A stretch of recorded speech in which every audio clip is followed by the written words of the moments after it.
দর্শক, ঈদ মোবারক। ঈদ মানেই তো জম্পেশ আড্ডা, খাওয়া দাওয়া আর ঘোরাফেরা, তাই না? অনেক তো হলো, এবার একটু ট্রাভেলিংয়ে যাওয়া যাক। ভ্রমণ পিপাসু প্রত্যেকটি মানুষের জন্য বনলতা এক্সপ্রেস নিয়ে এসেছে দারুণ একটা ট্যুরের পরিকল্পনায়। ইয়েস, এবারে ঈদকে সেই ট্যুরের সাথে যদি আমরা ব্লেন্ড করতে পারি, আমার ধারণা ঈদটা অনেক বেশি কালারফুল হবে, তাই নয় কি? সেটা আসলে বুঝতে হলে অবশ্যই বনলতা এক্সপ্রেসে আমাদেরকে ঢু মারতে হবে। প্রিয় দর্শক, তার আগে আমি শ্রাবণ ও তৌহিদা আপনাদের সবাইকে ওয়েলকাম করছি glow and lovely presence DVC red কার্পেটে। আর আমার সাথে রয়েছেন বনলতা এক্সপ্রেসের দুজন সহযাত্রী, আমার ভীষণ পছন্দের সাবিলা নূর এবং সেই সাথে আরফিন জিলানি। কেমন আছো? ঈদ মোবারক। আলহামদুলিল্লাহ ভালো আপু, ঈদ মোবারক। তুমি কেমন আছো? আমি অনেক ভালো আছি। তোমাদেরকে দেখতে না কি যে দারুণ লাগছে, অন্যরকম লাগছে। তোমরা কি ক্যারেক্টারের মধ্যে আছো? আপু কিছুটা আছে, আমি কিছুটা আছি। তুমি ধারে কাছে না। আমারটা আসলে ইচ্ছাকৃত ভাবে না। আমি আজকে আই থিংক ফার্স্ট টাইম ক্যামেরার সামনে এরকম চশমা পরে আছি। না, but looking good. Looking Thank good, you, thank you. আমি তো মনে করছি সাবিলা নূর এখনো কোন একটা আমি তো ক্যারেক্টারের মধ্যে আছে। চিত্রা ভাইবেও আছি। আচ্ছা, চিত্রার প্রসঙ্গটাই একটু শুনতে চাই, তারপর আমি ঈদের প্রসঙ্গে আসবো তোমাদের কাছে। বনলতা এক্সপ্রেস নামটা খুব সুন্দর এবং যতটুকু আমি ট্রেলার দেখেছি সেটা তো আমার ভীষণ ভালো লেগেছে। হুমায়ুন আহমেদ আমাদের সবার খুব খুব প্রিয়। সবকিছু মিলে তোমার জায়গাটা শুনতে চাই। আমি আসলে ভীষণ গ্রেটফুল যে এই জার্নির একটা পার্ট আমি। তানিম ভাইয়া অ্যাজ আ ডিরেক্টর দুর্দান্ত, এবং অবশ্যই হুমায়ুন আহমেদ স্যারের উপন্যাস অবলম্বনে একটা ক্যারেক্টারে অভিনয় করা, তাও আবার চিত্রার মতো এরকম একটা ক্যারেক্টার, এটা আই থিঙ্ক ডেফিনেটলি একটা ব্লেসিং আমার জন্য। এবং সেই সাথে এই পুরো জার্নিতে আমি যে কাস্ট অ্যান্ড ক্রুদেরকে পেয়েছি, আমাদের ভীষণ মানে ডেডিকেটেড এবং এফিশিয়েন্ট একটা ক্রু ছিল, যাদের সবাই আসলে তাদের 100% এফর্টটা দিয়েছে, এবং তাদের কারণে আমাদের অভিনয় করতে অনেক সহজ হয়ে উঠেছে। এবং সেই সাথে লিভিং লেজেন্ডস মোশাররফ করিম, চঞ্চল চৌধুরী, এবং সেই সাথে এত দুর্দান্ত কিছু অভিনেতা অভিনেত্রীরা আমাদের সাথে এই পুরো জার্নিতে ছিলেন, যে আমার জন্য ওভারঅল পুরো শুটিং এক্সপিরিয়েন্সটাই একটা মানে একটা বিউটিফুল একটা জার্নি ছিল। এবং আমি ভীষণ ভীষণ এক্সাইটেড, অডিয়েন্সের রিয়াকশন পাচ্ছি এবং আরও হোপফুলি আরও পাবো। আমি ভীষণ এক্সাইটেড। ওয়াও, আমরাও এক্সাইটেড। তবে আরফিন জিলানি, তোমার কাছ থেকে একটু শুনতে চাই যে তোমাকে আমরা দেখেছি সবসময় কাজগুলো করো একটু অন্যরকম ভাবে, তুমি গুছিয়ে করো একটু অন্যরকম ভাবে। বনলতা এক্সপ্রেস এই যে এত এত মানুষের নাম শুনলাম, সবকিছু মিলে ড্রিমস কামস ট্রু, এরকম কিছু? না, আমি আসলে আপুর সাথে একদমই একমত। আমরা আসলে যে টিমটার সাথে কাজ করছি, মানে ইটস আ ফ্যাসিনেটিং টিম। আমি আজ পর্যন্ত আমার এই ক্যারিয়ারে যতটুকু অংশে যাদের সাথে কাজ করা হয়েছে, আমি এত ওয়েল অর্গানাইজড, এত মানে ডিসিপ্লিনড, এত প্রিসাইজ, এত এনকারেজিং আমি কোনো টিম দেখি নেই। দারুণ। মানে তাদের সাথে কাজ করতে গেলে যদি আসলে আমার পারফরমেন্স খারাপ হয়, তাহলে মানে পুরোটা আমারই দোষ। কারণ তারা এমন একটা এনভায়রনমেন্ট ক্রিয়েট করে রাখে যে I am bound to deliver my best performance. So of course তাদের সাথে কাজ করছি। মোশাররফ ভাই ছিলেন, চঞ্চল দা ছিলেন, দ্য গ্রেট সাবিলা নূর আপু ছিলেন, বাঁধন আপু ছিলেন, শ্যামল মাওলা ভাই ছিলেন, শরীফুল রাজ ভাই ছিলেন। সো তাদের মমো আপু ছিলেন। তাদের সবার সাথে একই প্ল্যাটফর্মে কাজ করতে পারার যেই মানে অভিজ্ঞতাটা, it was very amazing for me. এবং আমার একটা দারুণ এক্সপেরিয়েন্স হয়েছে। আশা করি এক্সপেরিয়েন্সটা সামনে দিয়ে কাজে লাগাতে পারবো। অফকোর্স। এন্ড হ্যাঁ, thankful to the God and thankful to Tanim ভাই অ্যাজ ওয়েল। তোমাদের দুজনের মধ্যে একটা সেলফ স্যাটিসফাইড ব্যাপার এই বনলতা এক্সপ্রেস নিয়ে আছে, এটা কিন্তু বোঝা যাচ্ছে, বলতে হবে না। আর আমি যতটুকু জানি যে তোমরা ডিফারেন্ট ডিফারেন্ট কামরার মধ্যে ছিলে ট্রেনে। হ্যাঁ, আমি তো বলতাম হচ্ছে যে আমাদের দলটা একটু ভারী ছিল, ওনাদের দলটা একটু মানে আমাদের মতো এতটা ভারী ছিল না। শত্রুপক্ষ যেন না জানে আমরা কি করছি, এবং আমাদের আসলে শুটিং সেভাবে করে একসাথে হয়নি। কিন্তু আমি আবার হচ্ছে সবসময় বলতাম যে দেখি চঞ্চল ভাইয়া কি করছে, শুনি আচ্ছা কি বাঁধন আপু কি করলো, মানে এই আপডেটটা সবসময় রাখতাম। তো আমার কাছে মনে হচ্ছে যে আমরা সবাই আসলে যদিও ডিফারেন্ট কামরাতে ছিলাম, আমাদের এক্সপিরিয়েন্সটা একদম সিমিলার ছিল। আমরা আসলে কানেক্টেড ছিলাম একদম একদম। আমরাও আসলে তাদের কামরার খবর মিথ্যা বলবো না, এবং শুনতাম যে সাবিলা আপু ফাটায় দিছে। ঠিক আছে, এটা শুনে মনে তো আমাদেরও ভালো করতে হবে, ফাটাই দিতে হবে। সো হ্যাঁ, আমরা আসলে এই টিমটা না একটা ফ্যামিলির মতো হয়ে গেছি। মানে এত মিস করি, মানে এখনো মনে হয় যে কালকে যদি আবার বনলতা এক্সপ্রেস 2 শুটিং শুরু হইতো, হ্যাপিলি জয়েন। সিনেমা রিলিজ হয়েছে, দর্শকদের মানে এক্সপ্রেশনটা কিরকম, কেমন পাচ্ছো? দর্শক তো আসলে ট্রেলার, গান, টিজার যখন রিলিজ পেয়েছে তখন থেকেই তাদের মধ্যে অবশ্যই একটা এক্সাইটমেন্ট ছিল যে তানিম ভাইয়ার উৎসবের পরের সিনেমাটা কেমন হচ্ছে, এবং টিজার দেখে তাদের ভীষণ পজিটিভ রেসপন্স হয়েছে। সেই সাথে হুমায়ুন আহমেদ স্যারের ফ্যান যারা আছেন তাদেরও একটা এক্সপেকটেশনের ব্যাপার আছে। সো এখন পর্যন্ত ভীষণ পজিটিভ, বাকিটা তো আরো একটা লম্বা জার্নি। আমরা মানে হোপ করছি যেন একটা লং রান হয় সিনেমাটার, তো বাকিটা দেখা যাক কি হয়। ওকে, আরফিন জিলানী, তোমার কাছ থেকেও শুনি যে তোমার যে এক্সপেকটেশন সেটার সাথে তোমার যে ডিমান্ড, দর্শকদের যে ডিমান্ড, সেটার কতটুকু মিট আপ হলো? আসলে উৎসব করার পর থেকেই বুঝে গেছিলাম যে তানিম ভাই যেটা করবে সেটাই দর্শককে ছুঁয়ে যাবে। ওকে, সো আমি তো প্রথমেই জানতাম কাজটা করার সময়, এবং ওভারঅল সব কিছু মিলে আমার কাছে মনে হয়েছিল একটা পজিটিভ ভাইব আসছিল যে না, খুব ভালো কিছু হবে, খুব ভালো কিছু হবে। বাট ইভেনচুয়ালি মানে আমি এখন যেটা দেখতেছি, মানুষজন খুবই এক্সাইটেড এবং এই মুভিটা খুব দেখতে চাচ্ছে সবাই, খুব পজিটিভ একটা রিভিউ এভরিওয়্যার। এবং আমি যদি ওভারঅল দর্শকদের কথা বাদ দেই, আমি যে আমার ঘরের মানুষের কথাই বলি, তারা মুভিটা অনেক এনজয় করছে। এবং আমার ফ্রেন্ডরা, আমার ভার্সিটি ফ্রেন্ড, আমার school friend, by the way আপু আমরা কিন্তু সেম ইউনিভার্সিটি ছিলাম, আপনি এনএসইউতে ছিলেন। না, আমি আইইউবি এনএসইউতে ছিলাম, বাট ছিলেন, দেন হ্যাঁ, আমি হ্যাঁ। গ্র্যাজুয়েশন কমপ্লিট করেছি আইইউবিতে। AUB তে। But obviously same. আমরা সেম। তো আমার এনএসইউর ফ্রেন্ডরা, আমার ডিইউর ফ্রেন্ডরা, আমার স্কুল ফ্রেন্ডরা, বাহ। অল অফ দেম তারা অনেক এনজয় করছে এবং আমাকে বলতেছে যে সিনেমাটা খুব ভালো হয়েছে। ইন্ডিভিজুয়ালি কারো কথা না, ওভারঅল বলতেছে যে সিনেমাটা খুব ভালো Right. হয়েছে, ওদেরকে খুব টাচ করছে। সো হ্যাঁ, খুবই ভালো লাগার একটা ব্যাপার। অফকোর্স, আসলে আমি এখনো দেখিনি, বাট আমিও দেখে ফেলবো, কারণ উচিত। ট্রেলার দেখার সাথে সাথে আমার মনে হয়েছিল এই কামরায় তো আমিও থাকতে পারতাম, বা আমার মন কিন্তু ট্রাভেল করছিল।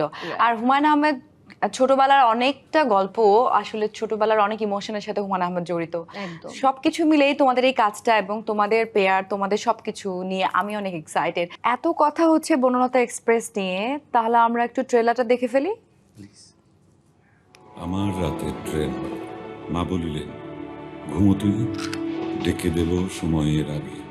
বহুদিন কেটে গেছে, এখনো সময়ের আগে, সবাই আমাকে কেন ডাকে। তাই বলে কবিতা লেখার জন্য তোমার মন্ত্রিত্ব চলে যাবে? আমি অঙ্কের দৈত্য, যুক্তিতে আমাকে পরাস্ত করে মানব সভ্যতা এত দূর আগায় নাই। হাসাফাই আর প্রেমের মধ্যে পার্থক্য কি জানেন? হাসাফাই করতে গিয়ে সাহেব বিবি নিজেরা ভেঙে যায়, কিন্তু ওরা কখনো আপনার মন ভাঙে না। আমার ছেলের চেহারা দেখে কিন্তু বোঝা যায় না। আসলে সে একটা হার্ট বজ্জা। এই কই যাস? আজকে সারা রাত মদ খেয়ে ড্যাং ড্যাং করে নাচবো, আপনি নাচবেন?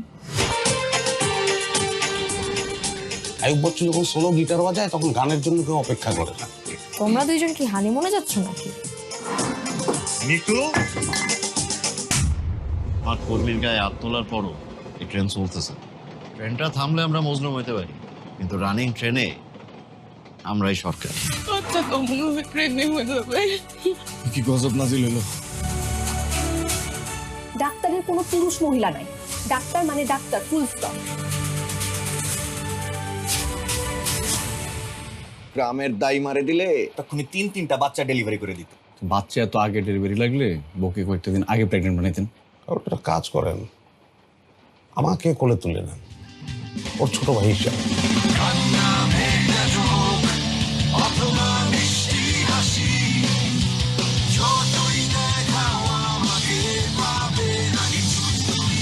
শোনেন না,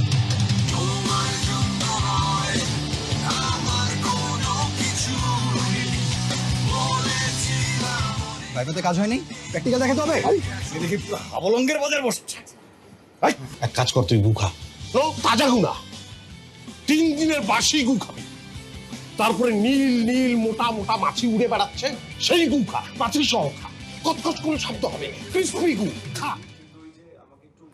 চমৎকার! তোমরা তো মনে হয় আবারও সেই জায়গায় ফিরে গিয়েছো নিজেরা, তাই না? আমার শুটিং করতে মোটামুটি কতদিন সময় লেগেছিল?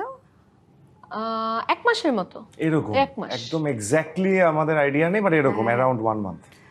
শুটিং এর সময় আসলে বুঝতে পারছি যে সেটটা যে বানানো হয়েছে, মানে এটা তো দেখে মনে হবে যে সত্যি সত্যি একটা ট্রেনের মধ্যে শুট হয়েছে। একদম। এবং আমাদের যিনি আর্ট ডিরেক্টর ছিলেন রাজিম ভাই, উনি আসলে he did such a fantastic job যে আমরা যখন ট্রেনে ছিলাম মানে একটা বারের জন্য এটাকে সেট মনে হয়, মানে মনেই হচ্ছিল আমরা ট্রেনে আছি। মুভমেন্ট থেকে শুরু করে প্রত্যেকটা ছোট ছোট ডিটেল এত পারফেকশন দিয়ে করা হয়েছে, মানে এটা সত্যিই আসলে পুরো ক্রুয়ের একটা এফর্ট মিলে আমাদের পারফরমেন্স যেটা অডিয়েন্স দেখছে। আমি শুটিং এর আগে যখন তানিম ভাইয়ের সাথে কথা হচ্ছিল এই কি রিহার্সালের সময়, তো তখন আমি একবার বলছিলাম যে ভাই ডায়লগ দেওয়ার সময় কি, মানে তখন সেট দেখা হয়নি, তাই আমি বলছিলাম ভাই ডায়লগ দেওয়ার সময় কি যে মানে এরকম করবো কিনা, পরে বলছে তোমার এসব চিন্তা করা লাগবে না, ওগুলোর ব্যবস্থা আছে। পরে সেটে গিয়ে বুঝলাম যে কি ব্যবস্থা আছে। তারা হচ্ছে যে এই সেটটা বানালো ওটার নিচে হচ্ছে অনেকগুলো স্প্রিং ছিল, তো আমরা শর্টে যাওয়ার অ্যাকশন বলা ঠিক আগ মুহূর্তে এডি যারা ছিলেন বা অন্যান্য যারা ওখানে দায়িত্বে ছিলেন তারা হচ্ছে ওখানে একটু হালকা এরকম নড়ানড়ি করতো, তো অটোমেটিক আমরা এই জার্কটা পাইতাম। তো যার কারণে আমাদের এক্সট্রা একটা এমফাসিস দিত না ওইটার উপরে, আমরা নিজেদের মতো অ্যাক্টিংটা করতে পারতাম আর কি। বুঝতে পেরেছি। এবং আমি তো বললাম যে আমার দেখে মনে হয়েছে সত্যি সত্যি একটা ট্রেনের ভিতরে হচ্ছে শুটিংটা হয়েছে, বাট শুটিং সেটে তো তোমাদের অনেক মজা, অনেক ফান মোমেন্ট তৈরি হয়েছিল, সেটা একটু দু একটা শুনতে চাই। আমার তো আসলে এই শুটিংয়ে আমি একদম কোনো ধরনের কোনো ইনহিবিশন নিয়ে কাজ করিনি, এবং যেহেতু আমরা আসলে রিহার্সালের টাইমটা সবাই একসাথেই অনেক টাইম স্পেন্ড করা হয়েছে, তো রাজ ভাই আর মোশাররফ ভাইকে আমি ভীষণ জ্বালিয়েছি। আর মোশাররফ ভাইয়ের সাথে তো কাজ করার একটা বড় পাওয়া হচ্ছে যে উনার মানে যখন আমরা শ্যুট না থাকে, যখন আমরা মেকআপ রুমে থাকি, তখন উনি লাইফ নিয়ে বা অ্যাক্টিং নিয়ে উনার যে পরিমাণ নলেজ, এবং হি ইজ কাইন্ড যে উনি নলেজগুলো আমাদের সাথে শেয়ার করে, ওনার লাইফের সম্পর্কে যে ফিলসফি ওগুলো আমাদের সাথে শেয়ার করে। সো ওটা আসলে একটা দুর্দান্ত একটা এক্সপিরিয়েন্স হয়ে দাঁড়ায় তখন পুরো শুটিং, এবং সেটা আমাদের এই কাজে হোক নেক্সট কাজে হোক কোনো না কোনো কাজে আমি ওনার টিচিংগুলো আমি কাজে লাগাতে পারি। আর রাজ ভাইয়া তো দুর্দান্ত একজন অভিনেতা, এবং উনি অন স্ক্রিন অফ স্ক্রিন আসলে এত মানে ভালো একটা মানুষ, ওনার সাথে কাজ করার এক্সপিরিয়েন্সটা খুবই ভালো। মম আপু শ্যামল ভাইয়ের সাথে আমার ছোট পর্দায় ওটিটিতে কাজ হয়েছে, সো ওদের সাথে আবারও ওই কাজের একটা লম্বা যে জার্নি, যেহেতু আমরা বেশ অনেকদিন শুটিং করেছি, তো লম্বা জার্নিটা সত্যি আসলে খুবই ভালো ছিল। তোমারটাও শুনতে চাই জিলানি। Almost same. আমার বগিতে ছিলেন হচ্ছে কি, মানে আমি তাদের বগিতে ছিলাম চঞ্চল দা, বাঁধন আপু, সাবরিন, রুমি, সানি ভাই, আমাদের সমস্ত ব্যান্ড মেম্বার তাদের বগিতে ছিলাম। Chanchal da is very fun, Chanchal da is very fun, উনি অনেক মজা করে। উনি of course he is a living legend of our country, তো তারপরেও উনি এত হাম্বলি আমাদের সাথে মিশেন, এবং হাম্বলি তো মিশেনই, দুষ্টামিও করেন অনেক। তো তখন মনে হয়েছে আমাদের বয়সী কেউ একজন বোধহয় আমাদের সাথে সেটে। আর বাঁধন আপু তো আসলে আমি আমার লাইফে এরকম অ্যাপ্রিসিয়েটিং পার্সন খুব কমই দেখছি। একটা মানুষ হয়ে আরেকটা মানুষের, স্পেশালি কলিগের অ্যাপ্রিসিয়েট করা, কলিগকে, এটা কিন্তু সবাই পারে না। এটা কর্পোরেটে বলেন আর যেই জায়গায় বলেন যে আমার ওই কলিগটা ভালো করতেছে, ওকে এই হওয়া দরকার, এটা কেউ বলে না। বাঁধন আপু বলি তাহলে তো আপনি হয়তো বাঁধন আপুর টুইন হবেন। তো বাঁধন আপু হচ্ছে গিয়ে যে একটা শট দিয়ে আসি, খুব ভালো হয়েছে, খুব ভালো হয়েছে, দারুণ হলো, খুব ভালো হয়েছে, তোমার এটা দারুণ ছিল। কিন্তু তারপর সাবরিনকে হয়তো একটু এভাবে ভালো লাগতেছে না, উনি নিজের থেকেই বলতেছে চুলটা এভাবে করো, ভালো লাগবে। তো এই যে একটা পজিটিভ ভাইব দেয়া, আমরা তো তাদের এমনি তো ফ্যান ছিলাম, এখন মানে কলিগ হিসেবে ফ্যান হয়ে গেছি। তো আমিও চাই যে যখন আমার ক্যারিয়ারটা তাদের সমান বা ওই স্টেজে যাইতে পারবো একটু লেটে, তখন আমারও জুনিয়র যারা থাকবে তারা আমার ব্যাপারে এরকম পজিটিভ কথা বলবে। তো তাদের কাছ থেকে এটাই শেখা, এবং হ্যাঁ খুব ভালো লাগছে। মোট কথা বনলতার এক্সপেরিয়েন্স ফ্যান্টাস্টিক। সিনেমা নিয়ে গল্প শেষ হবে না, কিন্তু আমাকে একটু বিরতি দিতে হচ্ছে। প্রিয় দর্শক, আমি নিচ্ছি একটা ছোট্ট বিরতি এই মুহূর্তে বনলতা এক্সপ্রেসের এই যাত্রীদের কাছ থেকে। আমরা ফিরবো একটু পরে glow and lovely presents DVC red কার্পেটে। ওয়েলকাম ব্যাক, সাথে আছে আমি শ্রাবণ ও তৌহিদা। প্রিয় দর্শক, আপনারা দেখছিলেন ঈদ স্পেশাল এই আয়োজন glow and lovely presents DVC red কার্পেটে। আমি তো আছি, আমার সাথে আছেন বনলতা এক্সপ্রেসের দুজন মানুষ, দুজন যাত্রী, সাবিলা নূর এবং আরফিন জিলানি। আচ্ছা, আমরা বনলতা এক্সপ্রেস নিয়ে আরো গল্প করব ডেফিনেটলি, কিন্তু এখন তো ঈদ, তোমাদের ঈদ বনলতা এক্সপ্রেস মা হচ্ছে সেটাও আমি জানি। তারপরও একটু জানতে চাই কেমন যাচ্ছে ঈদ, সাবিলা? আলহামদুলিল্লাহ, এবার আমি বলেছিলাম যে ঈদটা আমি আমার অডিয়েন্সের সাথে সেলিব্রেট করব এবং সেটাই হচ্ছে। হলে গিয়ে অডিয়েন্সের সাথে সিনেমা দেখার যে আনন্দটা, ওটা আসলে আই থিঙ্ক শব্দে এক্সপ্রেস করা যায় না। এটা আমি গতবার তাণ্ডবের সময় ওই এক্সপিরিয়েন্সটা পেয়েছিলাম এবং আবার এবার পাচ্ছি। অ্যান্ড আমার বাবা মা হচ্ছে 2 বছর পরে এবার দেশে আমার সাথে ঈদ Right, করছে, এটা তো সেটার জানি। একটা তো মজা আনন্দ আছেই। ডাবল ঈদ তোমার হ্যাঁ, জন্য। অ্যান্ড আমার শ্বশুরবাড়ি ফ্যামিলি, আমি যেটা করছি যে ভাগ ভাগ করা ট্রাই করছি যে সিনেমা এবং সেই সাথে বাবার বাড়ি শ্বশুর বাড়ি মিলিয়ে যেন একটা খুব দুর্দান্ত ঈদ সেলিব্রেট করতে পারি। Wow. আর আরফিন জিলানী, তোমার কি অবস্থা? বাবার বাড়ি শ্বশুর বাড়ি তো তোমাকে নিশ্চয়ই মেনটেন করতে হচ্ছে না? না, আমার আসলে বাবার বাড়ি শ্বশুর বাড়ি দুইজনই জানে ও একটু আছে, এত কি আছে? মানে এত রেসপন্সিবল না যে একদম Okay. ঠিকঠাক মতো মেনটেন করতে হয়, বাট ট্রাই করি মেনটেন করার যতটুকু পারা যায়।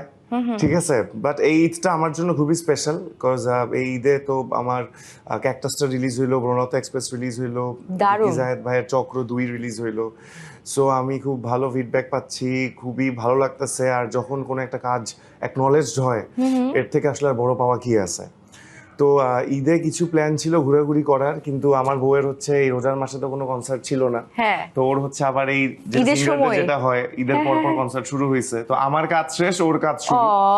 তো এই ওর কাজের ফ্লোটা একটু কমলে দেন আমরা একটু কোথাও ঘুরতে যাওয়ার প্ল্যান করবো, because it has been so long যে আমরা কোথাও ঘুরতে গেছি। আর ব্যাক টু ব্যাক এতগুলো কাজ করেছো, মানে কবে দুজন মিলে, মানে ঐশী সহ তুমি আর নিহাল সহ তুমি বনলতা এক্সপ্রেস দেখবে? আমি তো আমরা তো ফার্স্ট দেখে ডে ফার্স্ট ফেলছি। শো ও তুমি দেখে ফেলেছো? আর আমরা তুমি দেখে ফেলছি। ও আচ্ছা, তারপরে হচ্ছে এখন হ্যাঁ, সে হ্যাঁ, বাইরে হ্যাঁ। চলে গিয়েছে, বুঝতে পেরেছি। তুমি যেহেতু প্রথম দিনই দেখে ফেলেছো নিহালকে নিয়ে, তো তারপরে ফার্স্ট কি করলে? মানে মুভিটা দেখলে তারপর কি শ্বশুর বাড়িতে ফার্স্টে গেলে নাকি নিজের বাড়িতেই ছিলে? প্রথমে আগে শ্বশুরবাড়ি গিয়েছি, তারপরে নিজের বাসায় গিয়েছি। আর খাই দাই, মানে আমার তো মনে হয় সাবিলাকে দেখে ও কিছুই খায় না। না না না, আমি শুটিং এর সময় আসলে খেতে পারি না, মানে আমার অনেক টেনশন হতে থাকে। শুটিং এর টাইমটাতে আমার খাওয়া হয় না, কিন্তু শুটিং ছাড়া যেমন পুরো রোজার মাস আমাকে যখন অনেকে জিজ্ঞেস করে যে তুমি ইফতারিতে কি পছন্দ করো, মানে স্যালাড টাইপের খাও, হাসি ইফতারিতে স্যালাড? ইফতারি মানে হবে হচ্ছে পেঁয়াজু, বেগুনি, আলুর চপ এবং যত আপু, এবার ভাজা আমি পোড়া। একদিনও পেঁয়াজু বেগুনি খাইনি। আমি এভরিডে পেঁয়াজু বেগুনি খাইছি। আচ্ছা, So, আমার তাহলে তুমি এবার সিক্রেটটাই বলো যে এভরিডে পেঁয়াজু বেগুনি খাওয়ার পরে এত চমৎকার। Genetics। না না, না, আমি ওয়ার্কআউট করি, আমি ওয়ার্কআউটটা যখন করো। হ্যাঁ যখন শুটিং থাকে না, যেহেতু শুটিং এর টাইমে আসলে ওইটা টাইমটা মেনটেন করা খুব ডিফিকাল্ট হয়ে যায়। শুটিং না থাকলে আমি মোটামুটি regular 5 days 4 days a week জিমে যাই। তবে খাওয়ার প্রতি আমার আসলে স্পেশাল ওকেশনগুলোতে হচ্ছে মার রান্না, শাশুড়ি রান্না বা আমার আশেপাশে বিভিন্ন জায়গায় খেতে ভালো লাগে, আমার বিভিন্ন ধরনের কিউজিন ট্রাই করতে ভালো লাগে, কিন্তু আমি আর কি অত মানে খুব বেশি খাই না, মানে মেপে মেপে খাই, বাট সব ধরনের খাবার আমার ট্রাই করতে ভালো লাগে, এনিথিং এক্সেপ্ট হেলদি খাবার। ও একটু ব্লেসড এবং তুমিও ব্লেসড। আমি না, বলবো। আমি একদমই ব্লেসড না। তুমি আমি না কেন? 1 গ্লাস পানি বেশি খেলে আমার ওয়েট বেড়ে যায়, বাট এটা আমার জন্য একটা মানে অ্যাডেড অ্যাডভান্টেজ। আমার এই জন্য মনে হয়, এখন আমি রিয়েলাইজ করি, হ্যাঁ, আমি যেমন মোটা হই তাড়াতাড়ি, আমি শুকাইও তাড়াতাড়ি। এটা আমিও So, আমি realize করি। বডি খুব শিফট করতে পারি। আমি চাইলে এটা ক্যারেক্টার প্লে করতে অনেক হেল্প হ্যাঁ, করে। আমি চাইলে 7 দিনে, কেউ যদি আমাকে বলে আমি 7 দিনে 5 কেজি বাড়ায় দেখাতে পারবো, আবার কিন্তু 7 দিনে কমাতে 3-4 পারবে? কেজি, হ্যাঁ 3-4 কেজিও কমাইতে পারবো। 3-4 কেজি কমাতে পারবে। সামও আমি জানি না, এটা মেবি আমার মেটাবলিজমের কারণে। সো এটা খারাপ হয়তো রেগুলার লাইফের জন্য, কিন্তু ভালো আমার প্রফেশনের জন্য। আমার খুব শিফট হয়, খুব চেঞ্জ হয়। ওকে, শ্বশুর বাড়ি বাবার বাড়ি সব কথা শুনতে শুনতে আমার একটা জিনিস মনে পড়লো যে এখন ছোটবেলার আসলে ঈদের কথা মনে করলে সবার আগে কি মনে পড়ে বলো? সালামি। সালামি, রাইট। এখন কি সালামি কেউ দেয় তোমাদেরকে? Definitely দেয়। না, আমি নেই। তুমি তো নিবে, ও আমি জোর নেই। করে নেওয়া মানুষ, তাই হ্যাঁ, না? আমি আমাকে কেউ- নেহালের থেকে না, আমার শাশুড়ি দেয়। আব্বু আম্মু শাশুড়ি থেকে নেই, তবে আমার দিতেও ভালো লাগে, মানে এই যে শিফটটা, আমার মানে ভালো এক লাগে। সময় ছোট ও এখনো ছোট আছে। না, এক কিন্তু সময় দিতে হয়, কি ছোটবেলায় করবো? না, হ্যাঁ সেটাই, কিন্তু ছোটবেলায় যেটা হতো যে ওই যে নেওয়ার জন্য যে মারামারি কাজিনদের হ্যাঁ, সাথে, হ্যাঁ। ওটা থেকে এখন চেঞ্জ হয়ে যে দাওয়ার যে ব্যাপারটা, ওটা আমি এনজয় করি। বাট আমি আসলে যাদেরকে দেওয়ার কথা, মানে আমার বোনের বেবি বা আমার ভাইয়ের 2টা বাচ্চা, ওরা তো দেশে থাকে না, এজন্য আমার মনে হয় ভালো লাগে, কারণ আমার কম দিতে হয়, ওনার মনে হয় অনেক ফ্যামিলি মেম্বারকে দিতে হয় দেখে। কাজিনদের মধ্যে সবার বড়। সবার বড়, ওকে এটা অনেক খুবই বেশি sad। দিতে হয়। হ্যাঁ। দিতে তো অনেক মজা লাগে। হ্যাঁ হ্যাঁ তাহলে তোমার কাছে সালামি নিতে আসবো না হ্যাঁ নিও অফ কোর্স এটা দিয়ে দিও। হ্যাঁ, আপু এবার সালামি দিও আমাদের। হ্যাঁ ঠিক আছে এই শো দিব। শেষ হইতে হইতে আমার না? কথা হচ্ছে আমাকে যে পা ছুঁয়ে সালাম করবে আমি সবাইকে সালামি দেব, কত টাকা দিচ্ছি দ্যাট ডাজন্ট ম্যাটার, বাট আমি দিব। না, দ্যাট ডাজ ম্যাটার। না চকচকে নোট হলেই তো মজা লাগে। না না, ট্রু না আমরা চেকে নেই সালামি না আপু। ও মাই গুডনেস, আমি তো এবার তানিম ভাই থেকেও চিন্তা করছি যে সালামিটা আই থিংক এখনো নাও নাও Thank you for নাই। reminding. নাও এখনো নাও হয়নি, বাট নাও এখনো নাও নাই, প্লিজ আজকে এই শো শেষ করে এক্ষুনি যাবো, গিয়ে হ্যাঁ। অবশ্যই নিবে। তবে আরেকটা জিনিস সাবিলাকে নিয়ে প্রায় দেখি যে ও যেমন সুন্দর সুন্দর মানে খাবার একটু আগে বললো না ডিফারেন্ট ডিফারেন্ট কুইজিন ও ট্রাই করে আর খেতে পছন্দ করে, আবার ডিফারেন্ট ডিফারেন্ট ব্যাগ আমি জানতাম আমার ব্যাগটা কিন্তু ইউনিক ছিল আমার ইউনিক খুব ছিল। ভালো লাগছে। কোত্থেকে কিনেছো, দেশের বাইরে থেকে? হ্যাঁ, দেশের বাইরে থেকে নেওয়া হয়েছে। আমার আসলে ব্যাগ কালেক্ট করতে আমি খুব পছন্দ করি। আমি ব্যাগ এবং পারফিউম এই দুটা জিনিস আমার হচ্ছে কালেক্ট করি, এবং দুটাই খুবই এক্সপেন্সিভ Right. হবি। এবং যেটা হয় যে অনেক সময় নেহালের কাছ থেকে লুকিয়ে লুকিয়ে মানে যখন পার্সেলগুলো আসে বা যখন কিনি লুকিয়ে রাখি, এরপরে যখন কেন ব্যাগটা লুকিয়ে বের রাখো করি কেন? কারণ ও চায় যে আমি একটু সেভ করি, বাট আমি হচ্ছে সেভ আসলে সেভাবে করে করতে পারি না। মানে দুটো হবি খুবই মানে Expensive hobby. Expensive hobby. Dangerous হবে। Right. সো দেখা যায় যে আমি কোনো ড্রেসের সাথে ম্যাচিং করে কোনো ব্যাগ বের করেছি, নেহাল জিজ্ঞেস করে যে এটা এই ব্যাগ কবে কিনলি এই ব্যাগ? ব্যাগ এত এক্সপেন্সিভ কেন হয় মানে হ্যাঁ, অনেক এক্সপেন্সিভ। এটা একটা গ্যাজেট হইলেও হইতো আচ্ছা আমার আমার মনে এরপরে হয়। প্রশ্নটা হচ্ছে কার টাকায় কিনো, নিজের টাকা না নেহালের টাকায়? নেহাল আমাকে গিফট দেয় যখন, ওটা তো অবভিয়াসলি ওর গিফট দাও, বাট আমি এমনিতে নিজের কালেকশন গুলো নিজের টাকায় কিনি। নিজের টাকায় কিনো, নেহালও তবুও ওর আমাকে কাছ থেকে লুকিয়ে রাখতে হয়। লুকিয়ে রাখতে হয় না, আমি রাখি। কারণ মানে আমার বাবা মা নেহাল মানে সবার একটা অভিযোগ হচ্ছে আমি অনেক বেশি স্পেন্ড করি, তো ওটার কারণে হচ্ছে একটু ভয় বুঝতে থাকতে পেরেছি। না, হয়। আমি আপুর ব্যাপারটা আমি ক্লিয়ার করি। হ্যাঁ। আপু তো ভাইয়ার পয়েন্ট অফ ভিউটা বুঝেন। আমি সেটা বলি কি? সেটা বলো, হচ্ছে বলো। আমরা ছেলেরা যখন দেখি যে এই একটা ব্যাগ রাইট, হ্যাঁ, true, এইটার true. এত দাম, তখন এইটা আমাদের কাছে খুবই অ্যাবসার্ড লাগে। অ্যাবসার্ড লাগে। এই যে একটা জুতা ছেলেদের, এটার যে কত দাম, এই যে একটা ঘড়ি সেটার যে কত দাম, সেটাও আমাদের কাছে অবাক লাগে, তাই না? দুনিয়া একসাথে হয়ে গেছে ভাইয়া। এই জায়গা থেকে আপু নিজের টাকা দিয়ে কিনলেও এটা আমার বাট বাসায় হয়। শুনো, মেয়েরা হচ্ছে একটা মেয়ের ব্যাগ কোন ব্র্যান্ডের এটা সবাই আগে দেখে নেয়, বুঝছো? যারা ব্র্যান্ডের আমরা ছেলেরা মেয়েদেরকে আমি জানি না, আমি কখনো তোমরা কি বিয়ের দেখো? আগে হ্যাঁ, হ্যাঁ। আমি কখনো বিয়ের আগে যদি কোনো মেয়েকে দেখতাম তাহলে হ্যাঁ। কখনো ব্যাগ দেখতাম না। ব্যাগ এটা দেখতে খুব না, এটা- মজার যে উনি আসলে বিয়ের আগে এখন আমি কথাটা আর খুব কাউকে- সুন্দরভাবে এখন আমি আর কাউকে মানে দেখি না। আলাদা করেছে বিয়ের আগে। শুনো, এখন উনি আর কাউকেই দেখেন না বলেছে, কারণ এখন সে বিবাহিত পুরুষ। তবে বিয়ের আগে সে তাকালেও ব্যাগের দিকে তাকাতো না। ব্যাগের দিকে দেখতাম না আমি। কি দেখতেন? অনেক আমি তো কিছু জিজ্ঞেস করলাম কি দেখতে। অনেক কিছু দেখতাম। চোখ, চোখ দেখতাম, ব্যক্তিত্ব, ঠোঁট চুল দেখতাম, নাকি? চুল দেখতাম, পার্সোনালিটি দেখতাম। সবই দেখতে। কিন্তু ব্যাগ দেখতেন। ব্যাগ ব্যাগ দেখতে দেখতাম না, না। জুতাও দেখতে না। না জুতাও দেখতাম না, এত কিছু মানে থাকতে তুমি পায়ে একটা চোখ মেয়ে, যেত না। মানে তুমি তার চোখ মানে মুখের দিকে তাকিয়ে থাকতে। হ্যাঁ, মেজরিটি অফ দ্য টাইম। আচ্ছা সাবিলা, সাবিলা এবার তুমি বলো, ওকে তো যথেষ্ট পরিমাণে কিন্তু আমরা ঘোল খাওয়ালাম। এবার তুমি বলো, বিয়ের আগে নেহালেরও আগে তুমি ছেলেদের কি দেখতে? আমি কিন্তু আই ডোন্ট নো, এটা তুমি আই থিংক জানো, আমি কিন্তু একটু টম বয়। হ্যাঁ, I know. তো আমার যেটা হতো যে ছেলেদের সাথে আমার ক্রিকেট খেলা হতো, ছেলেদের সাথে দৌড়ঝাঁপ করা হতো, আমার না কখনো আসলে ওরকম মানে খুব নোটিস করা হতো না কাউকে। Okay. যেমন আমি সবসময় বলি যে আমি Nehal, I fell in love with Nehal because ওর পার্সোনালিটিটা এত অ্যাট্রাকটিভ, বা ও আমাকে আসলে শুরু থেকেই আমার জার্নিতে বা আমাকে as a human being develop করতে এত হেল্প করছে যে ওর ফুল পার্সোনালিটিটা আমার খুব ভালো লাগে। আসলে এরকম অনেক মেয়ে আছে যারা পার্সোনালিটির প্রেমে পড়ে যায়। সো আমার কাছে মনে হয় বিউটি উইথ ব্রেন যে মেয়েরা, তারা হচ্ছে এই জিনিসটা খুঁজে। সো ওয়েল, আরেকটা মানে খুব সুন্দর জিনিস আমি নোটিস করেছি, মেয়েরা লক্ষ্মী হয় কোন মেয়েরা, যেমন সাবিলা নূর অনেক লক্ষ্মী, সে কিন্তু বলে নাই আমার টাকাও আমার, নেহালের টাকাও আমার। সো অনেক লক্ষ্মী একটা মেয়ে। তোমাদের দুজনের সাথে আমার আড্ডা দিতে খুব মজা লাগছে, আই হোপ যে তোমাদেরও লাগছে মজা, একদম, হ্যাঁ। দর্শকরা অনেক মজা পাচ্ছেন। কিন্তু দর্শক, আমাকে নিতে হচ্ছে একটা ছোট্ট বিরতি। আপনারা দেখছিলেন glow and lovely presents DVC red carpet, নিচ্ছে ছোট্ট বিরতি। বিরতি, ফিরছি একটু পরেই। Once again, welcome back. This is me, Sravana Tauhida, and you're watching DVC News. প্রিয় দর্শক, Glow and Lovely presents DVC Red Carpet-এ আমি তো আছি, আমার সাথে রয়েছেন very talented and gorgeous সাবিলা নূর এবং সেই সাথে talented actor Arfin Jilani. So দুজনকে আরো একবার স্বাগত জানাচ্ছি। অনেক গল্প হচ্ছিল। আমি না আমার চারপাশে সবাইকেই দেখি, মেয়েরা সবসময় আমার টাকা, আমার বাবার টাকাও আমার টাকা, আমার হাজবেন্ডের টাকাও আমার টাকা। সো সাবিলা সেই জায়গায় না, আই গেস ঐশীও সেই জায়গায় না, তাই না জিলানী? ঐশী মেন্টালি সেই জায়গায় না, কিন্তু মুখে সেই জায়গায়। সে বলবে, সে হচ্ছে আমাকে টিজ করতে খুব পছন্দ করে, বাট হ্যাঁ ও আসলে ওর আচরণে সেটার বহিঃপ্রকাশ হয় না, বাট দুষ্টুমি করে এটা নিয়ে। ওদের কাপলটাও অনেক কিউট, তোমাদের কাপলটাও অনেক কিউট। যাই হোক, তোমাদের পার্সোনাল লাইফে অনেক অনেক শুভকামনা।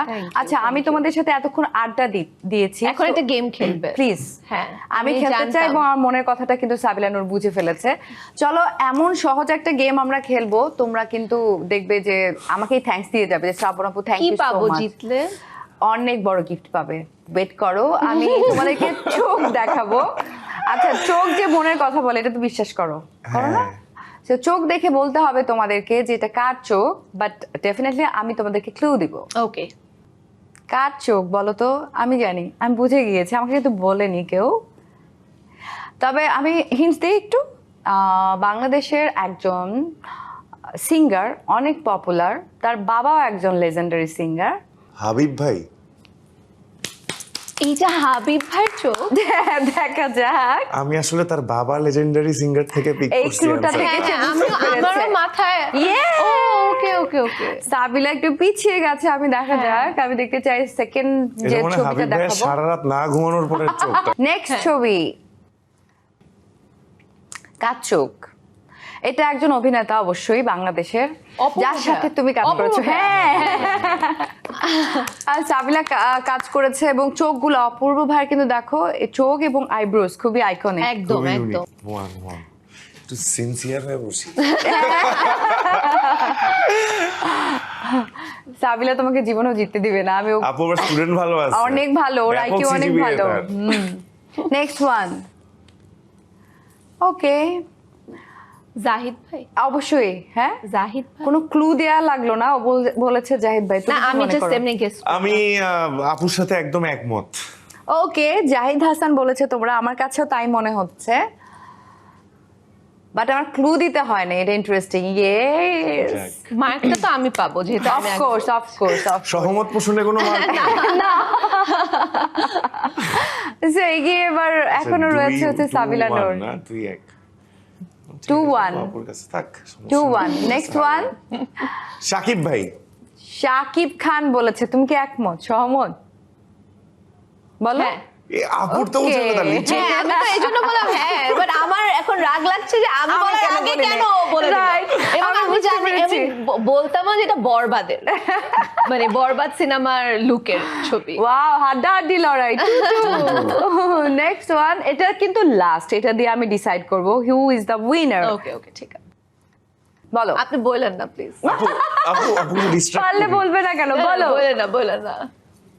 আচ্ছা, ক্লু দাও একটা। ক্লু দিব। অভিনেতা, একজন বর্ষিয়ান অভিনেতা, লেজেন্ডারি, এবং মোশাররফ ভেদা। দেখি কি হয়। মোশাররফ ভাই। আমি ইচ্ছে করে আপুর কাছে হেরে গেছো না? বুঝতে পেরেছি। সাবিলা যেখানে থাকবে সেখানে জিতে যাওয়ার চান্সটা একটু কমে যায়, কারণ আমার কাছে মনে হয় ও খুব স্পোর্টি, একটু যে বললো না যে ছোটবেলা থেকে একটু টমবয় টাইপের, সো ওকে জিততেই হবে। যদিও আমি জানি উইনার হতে যাচ্ছে সাবিলা নুরি, তারপর আমার জিলানির জন্য একটু মন খারাপ হচ্ছে, একটু মায়া লাগছে। আরেকবার সুযোগ দিই, আরেকটা। ওকে, বলো কার চোখ? বলেন আপনি, তোমাকেই সুযোগ দিচ্ছে। আচ্ছা, আমি তোমাকে হিন্টস দেই, আগেই দৌড় দিও না। বর্তমান সময়ের একজন অভিনেত্রী, মোস্টলি ছোট পর্দায় কাজ করে, বেশ জনপ্রিয়, সেন্সেশন।